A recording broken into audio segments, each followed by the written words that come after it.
demandé au bureau des réclamations. Ça va, il arrive, monsieur Malocène. Mais je comprends pas, les tests de contrôle avaient été effectués. Ah mais t'es dans ma cuisine d'héritier, oui. Comme pour la gazinière la semaine dernière. Merci beaucoup, madame, de ne pas avoir hésité à déposer votre plainte avec vigueur. Mais j'allais me Il gêner. est du devoir de la clientèle de participer à l'assainissement du commerce. Monsieur Malocène est demandé au bureau des réclamations. Réunissez son calcul d'autotechnique. Grouille-toi. J'ai pas envie aujourd'hui. Vous trouverez quelqu'un d'autre si nécessaire. Personne d'autre n'est payé pour ça.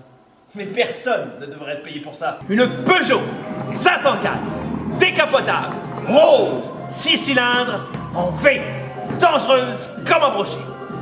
En sorte, un petit hirsute avec une laideur tourmentée de hyène et un énorme chauve, à l'exception des deux pattes qui abattent leur point d'exclamation sur ses maxillaires puissants.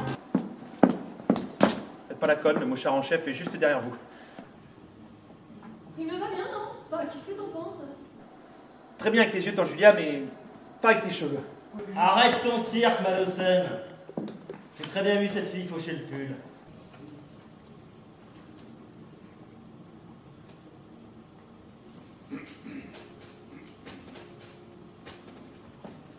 Je veux dire, s'occuper de soi là, dans l'instant, de l'un et de l'autre.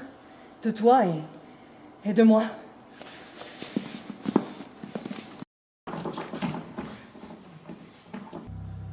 Bon. Je vais devoir sortir du coma, j'ai les gosses à nourrir.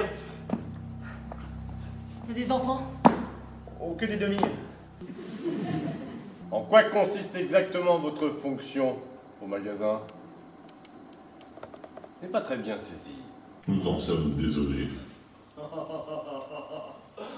Bon, mais vous serez encore plus désolé quand je pisserai dans mon froc devant la clientèle, quand je me roulerai par terre là-bas vos lèvres, ou quand je vous sauterai à la gorge pour vous arracher les amygdales avec mes dents. Bordel. Fille ma chérie, voilà, serre qui arrive. Bon, tu peux me dire s'il faut l'intérieur du photomaton depuis 5 minutes ce branleur? Qu'est-ce qu'il a à me faire chier avec ce robinet, lui?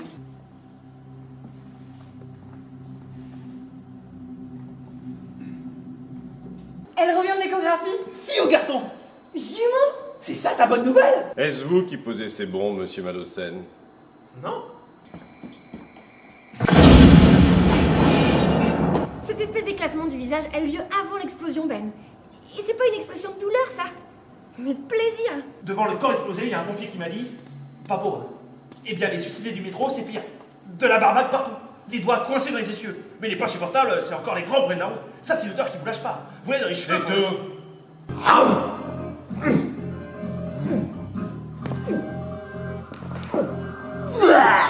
Il avait sa braguette ouverte. Le pompier. Bah non, le cadavre.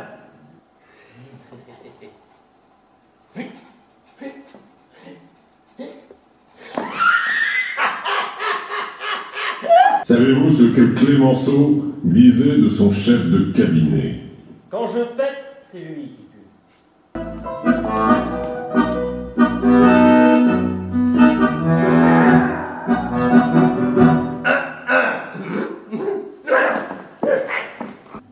Vous pourriez me faire une description précise des victimes? De l'homme surtout. Pour ce qui est de la femme, je n'ai vu que son bras qui... Autoroute du Sud. Le convoi des policiers, des pompiers, des ambulanciers,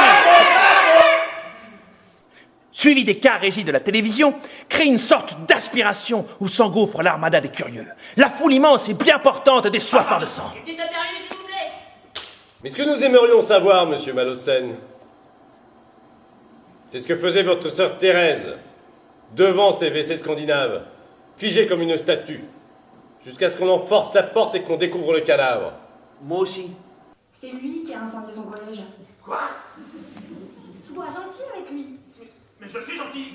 J'ai toujours été gentil. Avec qui je suis pas gentil, bordel de merde? Passé antérieur, j'ai remis COD placé avant auxiliaire à voir. Alors, une fois, ça va. 2 fois, à la gueule.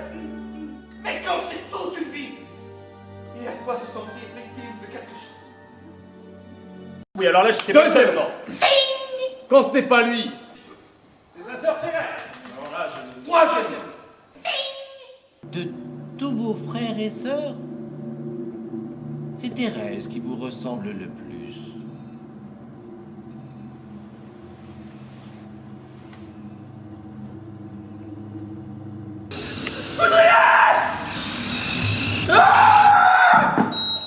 comme on saute.